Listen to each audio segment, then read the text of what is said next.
In the short term view sebenarnya saya cukup optimis ya, apalagi kita udah mulai nge-break di atas 7.000. Jadinya, dan kita lihat memang kenaikan IHSG di 7.000 ini kan sebenarnya disupport oleh saham-saham non perbankan ya. Jadi kita tahu yang mendorong IHSG dalam, sampai 7.000 ini kebanyakan ya saham-saham energi terbarukan, kemudian saham mineral, kemudian, coal juga. Nah, ini kan sebenarnya, untuk mencapai IHSG bisa terus berada di level 7.000 ini kan dibutuhkan, performance dari saham-saham perbankan yang kita udah tahu dalam 2 bulan terakhir sebenarnya saham-saham perbankan ini banyak dilepas oleh asing, gitu. Jadi kalau saya lihat foreign flow pun juga sebenarnya Indonesia mengalami foreign flow mungkin dari, awal Agustus atau akhir Juli ya. Dan kenaikan IHSG sampai 7.000 saat ini sebenarnya lebih banyak didorong oleh pasar domestik. Ya, Gitu. Jadi once nanti, kita lihat mungkin ada sentimen positif dari saham perbankan atau kemudian juga sentimen positif dari makro Indonesia, sudah otomatis pasti akan masuk perbankan sehingga ini akan nge-push, indeks lebih ke atas 7.000. Nah, baik. kalau untuk higher for longer saya rasa semua orang udah well aware gitu. Dan untuk Indonesia sendiri, apakah Indonesia akan menaikkan ke, 25 basis apabila Fed menaikkan, suku bunga? Unlikely menurut saya. Hmm. Gitu karena, basically, ya Indonesia juga udah quite ahead dan kalau kita lihat, kalau misalnya dinaikin lagi liquidity yang ada di Indonesia semakin crunch gitu. Jadi sebenarnya pilihan sulit bagi Bank Indonesia untuk menaikkan suku bunga lagi. Jadi kelihatannya pasar sedikit euforia bahwa era, higher for longer mungkin udah akan sedikit berakhir Hmm. dan di satu sisi saham perbankan juga belum naik gitu. Jadi Hmm. kelihatannya market sedikit optimistis bahwa indeks bisa, di atas 7.000 sampai di akhir tahun. Di atas 7.000 sampai di akhir tahun. Dan Anda juga untuk mengamati untuk emiten-emiten tersendiri dari sektor tertentu yang kira-kira masih promising gitu ya sampai akhir tahun ini, kira-kira sektor apa saja Mas yang kira-kira menarik untuk diperhatikan dinamikanya? Oke, untuk dinamika saya rasa tetap ya perbankan harus menjadi pilihan ya, karena balik lagi seperti argumen yang saya bilang kemarin, 2 bulan terakhir, perbankan di-let go oleh asing. Jadi kalau misalnya tiba-tiba IHSG 7.000 dan terus di sini, mau nggak mau pasti akan ada foreign kejar juga di sektor-sektor perbankan dan kita tahu fundamental, juga cukup solid ya, Ya. jadi earnings tidak, miss di first half 2023, jadi saya rasa banks masih cukup aman. Kemudian sektor konsumsi atau consumer retail discretionary atau Hmm. staples juga masih cukup menarik.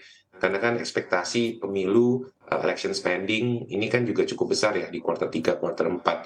Dan kita lihat juga secara kapitalisasi pasar juga masih luar biasa besar gitu. Jadi kemungkinan besar ada foreign flow masuk ke consumer juga ada. Baik. Jadi memang Mhm. kalau kita ngomongin IHSG di atas 7.000 ya I think harus sektor besar seperti telco, kemudian consumer atau banks ini harus ikut naik juga. Oke, IHSG di atas 7.000, akhirnya happy weekend nih Mas di pekan keempat September 2023 ini.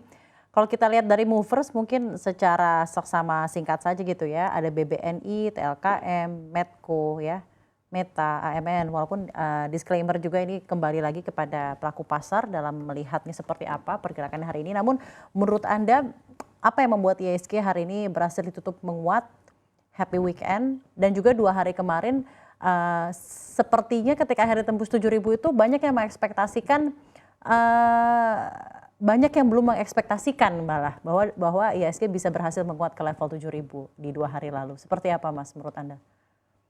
Oke, kalau saya lihat dari 2 hari terakhir memang saham-saham infrastruktur, lumayan lagi, ramai oleh partisipan pasar ya. Jadi Mhm. mungkin sedikit, euforia IKN sudah banyak groundbreaking, kemudian juga, APBN yang mungkin akan naik karena budget infra. Ya kebetulan mungkin kalau untuk sektor konstruksi, banyak di-under own oleh para manajer investasi ya. Jadi, kenaikannya bisa sangat luar biasa, lebih cepat lah dibandingin dengan biasanya. Tapi kalau saya lihat memang, selain itu saham-saham energi juga masih bercokol di atas, jadi menurut saya wajar sekali gitu memang IHSG kuat.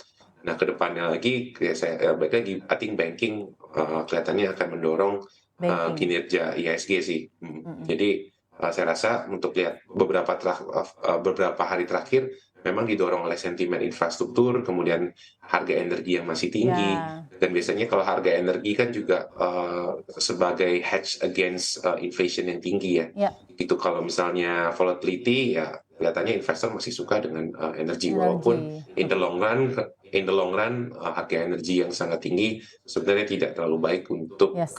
penurunan inflasi.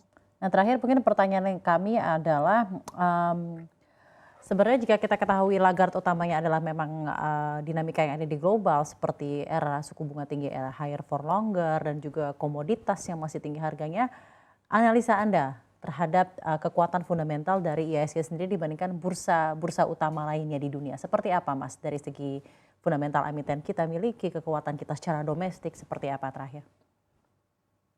Kalau secara fundamental memang di first half 2023 kontributor utama masih dari perbankan. Mmm, Memang untuk sektor-sektor lain kita lihat memang agak sedikit di bawah ekspektasi ya di first half 2023. Tapi melihat data-data terakhir yang saya dapat seperti mungkin penjualan retail di kuartal 3 ini kelihatannya memang ada pick up.